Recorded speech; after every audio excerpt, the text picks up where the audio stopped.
नोंदी नसलेल्या सगळ्या मराठ्यांना नोंदी मिळालेल्या मराठा बांधवाच्या माध्यमातून आरक्षण मिळणार.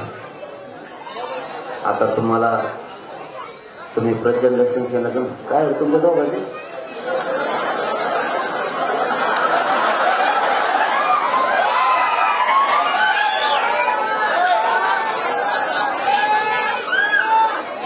मराठा समाजाचा आरक्षणाचा विषय आता जवळपास झाल्यातच जमा. अंमलबजावणी फक्त कायद्याची बाकी. एकदा अंमलबजावणी झाली आता तुम्ही सुरू केलं का सारखं मग आयुष्य तुमच्यातच गेलं. गप्पा सामान्य मान्य लय खोड्या करायची सवय आहे. इकडे झाली इकडे सुरू करते.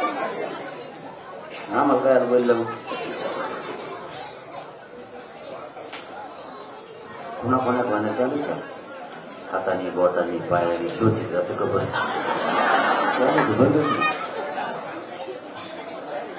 आता ही लढाई संपली. फक्त अंमलबजावणी राहिली. एकदा या कायद्याची अंमलबजावणी झाली महाराष्ट्रातल्या घराघरातल्या मराठ्यांच्या गोरगरिबांच्या लेकराचं कल्याण झालं. ते मोठे झाले म्हणून समजा.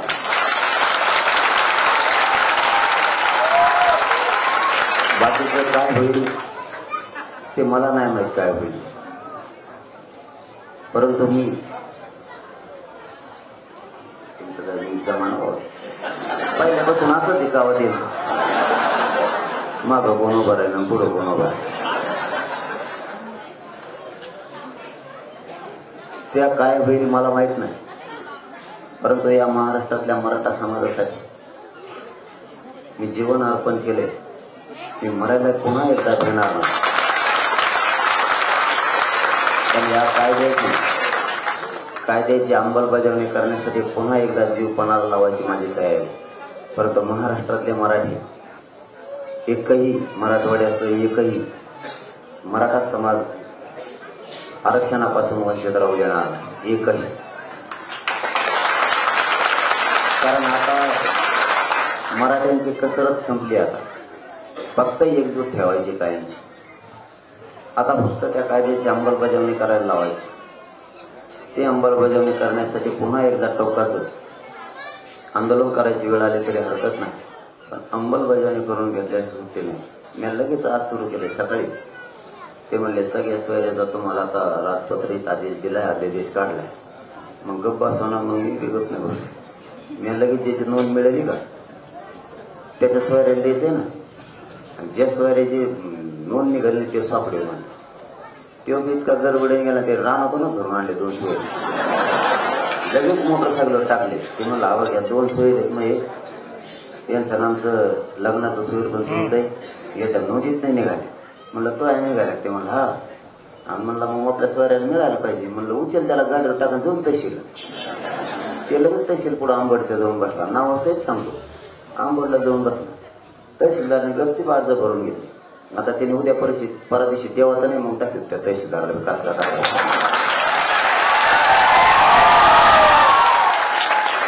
आपलं काम लगेच सुरू असतं. दम धरीत नाही. मग दम निघत नसतं. तुम्ही इतक्या संख्येने जमलात म्हणून बोललो नाही तर आम्ही बोलायला आलोच नाही. आम्ही चाललो तो रायगडला. आणि रायगडचा कार्यक्रम आहे 7 वाजता आत्ता. आणि आम्ही आणखी नगरमध्येच आहे. ते लोक नुसते आबाळाकडे वर बघत येतोय कसा येतो का नाही. फुल तयार झाले ते बी. आता मी जावा जाईन तेव्हा मला नाही वाटत मी सूर्य बसून जाईन दिलं म्हणून नाही. मग कार्यक्रमच झाला म्हणून. कारण मला 5-6 रात्री झोपी नाहीत. मुंबई इकडून तिकडून आलो उचित झोपलो. लगेच म्हणले रायगड केलं की नाही दुसरं लगेच जागा जाईल. ते म्हणजे दौरा सुरू केला काय म्हणलं नाही दर्शन करून येते. म्हणलं मग 1 तारीख आम्हाला म्हणजे पुन्हा सुरू झालं. अंमलबजावणीसाठी पुन्हा एक फाईट होणारे सगळे जागे राहा. कायदा खेचून आणला ही लहान गोष्ट नाही. बरं तुम्हाला वाटत असेल सगळे सोयरे म्हणजे साधा शब्द आहे. 2 महिने सरकारनं व्हायला घातले ते शब्द मध्ये घेण्यासाठी. त्यांना माहित होतं ही शब्द घेतला की मराठी आरक्षणात गेले. ते घेतच नव्हते. ते मला दुसरेच कागद द्यायचे आणि हे होते.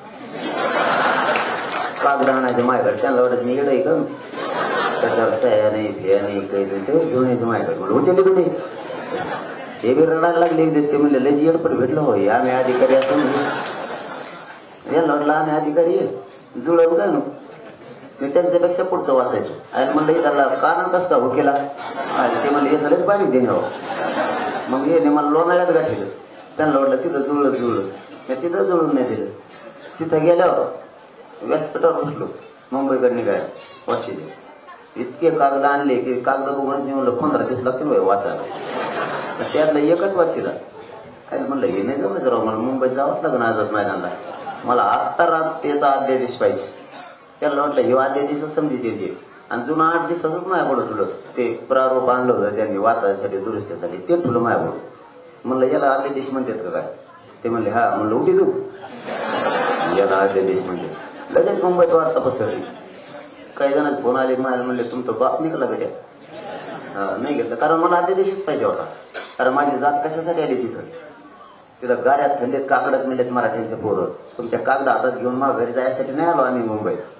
आरक्षणाचा अध्यादेशच घेऊन वापस जाण्यासाठी आलो तर आरक्षणच न्यायचं आहे आम्हाला आणि ते आणलं. आता फक्त अंमलबजावणी राहिली. अंमलबजावणीसाठी एखादी फाईट होऊ शकते असं वाटत नाही आता होईल म्हणून. पण झाली तर पुन्हा सावधरा साथ द्यायला आपण आपल्या गावातच कारण काही टोळ्या सक्रिय झाल्यात आपल्या दुकानं बंद पाडलेल्या. मराठ्यात जीवावर कमी नारी पैसे खाते हे खाते ते खाते जरा ढेकळ खाय 2-4 माती बूट वगैरे मराठ्याचं वाटलं झालं खातो कवर. ते बंद झाल्यामुळे ते हळूहळू काहीच भेटलं नाही. ते म्हणतात मुंबईला गेले काय जिंकले म्हणतात आणि हारले म्हणतात काय जिंकले तुला तर कळतो कशात असतो. घरी झोपत 5-50 गोदाड्या बघून तिथे येतं बसल्या पै चल ना कसा मग कळलं तुला मुंबईला काय हाल होती. घरात बसून काय लिहितो तर लिहितो गप्प बसत तेव्हा तो काहीच हाताला नाही लागला. मला सांगा माझ्या बाप मराठ्यांना 70 वर्षात ज्यांच्या नोंदी नाही मिळाल्या यांच्यासाठी सगळ्या सोयऱ्यांसाठी कधी कायदा झालाय का. मग तो डोळे गेले का तो दिसणार का कायदा एवढा मोठा पोराने स्कूलला येताना मुंबईतून काहीतरी कोणाच्या तरी सुपारी घ्यायचं आणि बोलायचं. तो आयुष्य त्याच्यातच गेलं. ते म्हणतो मग आयुष्य याच्यातच गेले असंच गेलं असं तू काय कोणाच्या भाकरी त्याच्यातच. तुला वाचायला कळत नाही काय परिस्थिती सध्या टीव्हीवर माहितीये का.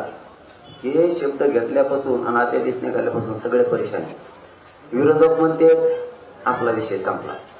आपलेच मराठ्याचे काही मंत्री म्हणते मराठा जात आता संपुष्टात येणार. याचा अर्थ कळतो का. याचा अर्थ मराठी ओबीसीत गेले. आज देवेंद्र फडणवीस साहेबांचं स्टेटमेंट आहे ओबीसीला धक्का लागून देणार नाही. जर मला नाहीच रेटलं तर मी केंद्रात पोहोचेल. याचा अर्थ काय होतो. तो कायदा इतका मोठा आहे की कोणालाच रेटत नाही. आता कायदा एवढा मोठा आहे मराठ्यांसाठी झाला. आणि गरीब बसल्या उघडले तर हातभर पोस्ट लिहितात कामाच्या रातभर. इथं दिवस तर तो अभ्यासात आहे का नाही. तो शान आहे तो आरक्षणातला आहे तो आयुष्याच्यात गेले. मग तोही शानी तिथं वापरून आता मत मागितलं का नाही तुमचं म्हणणं मांडा हे सांगितलं तिथं मांडणं इकडं काय देतो काही मिळालं नाही. सगळा सोयरा ही हेडलाईन पक्कीच आहे. तो कायदा मजबूत करण्यासाठी म्हणणं मागितलं. तुझं म्हणणं काय ना तिथं 2 ओळीत मांड 4 ओळीत मांड एखादी ओळ मांड आणि तो कायदा कसा मजबूत होईल यासाठी काम कर ना. इकडे काय व्हॉट्सअप फेसबुक लिहितो मराठ्याने आता लिहिलं ना त्याला डायरेक्ट सांगायचं तो शान आहे ना तिकडे लिही. इथं लिहून आमच्यात कशाला मतभेद करतो.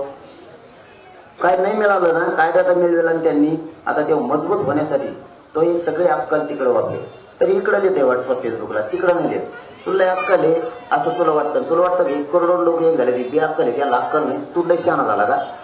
7-8 पुस्तकं नाही वाचले कुठून आणले तर कुठून नाही माहित नाही. आयुष्यात काही केलं नाही तो. इथं आडमोठ्या पोरांनी गोरगरीब पोरांनी अडाणी पोरांनी हे लढला आणि जिंकला सुद्धा. कायदा पारित करणं सोपं नाही.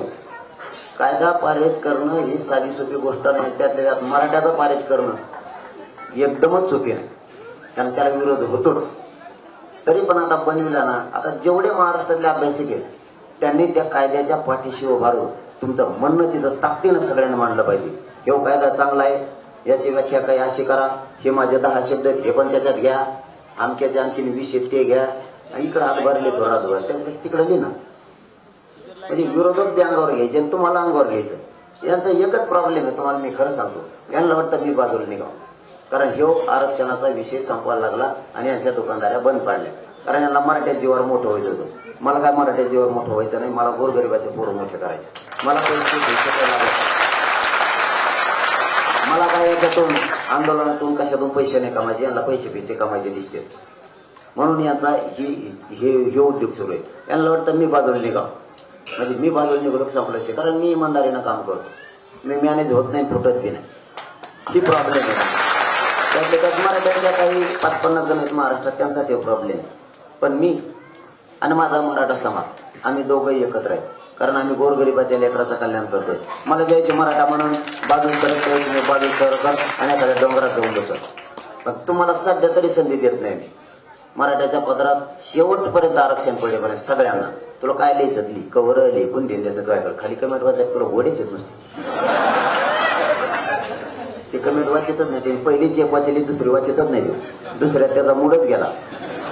पहिल्याच कमेंट बघून ते म्हणला मायल मी इतकं रात भरलेलं राव, खाली वाचत सुद्धा वाटा. सोपं तुमच्या 8 वाजता तिकडून कोणा कोणी सुरू झाले मोबाईल. अवघड कार्यक्रम ते लाईव्ह आहे माझा आता आज अर्जंट. चला सगळ्यांनी इथून पुढे साथ द्या. अंमलबजावण्यासाठी आपल्याला पुन्हा संघर्ष करावा लागेल. आरक्षण दिल्याशिवाय देश विदेशातील प्रत्येक घडामोडींचे लाईव्ह अपडेट मिळवण्यासाठी आता साम टीव्हीच्या सर्व सोशल मीडिया प्लॅटफॉर्मला लाईक, फॉलो आणि सबस्क्राईब करा. तसंच सर्व नोटिफिकेशनसाठी बेल आयकॉन प्रेस करायला विसरू नका.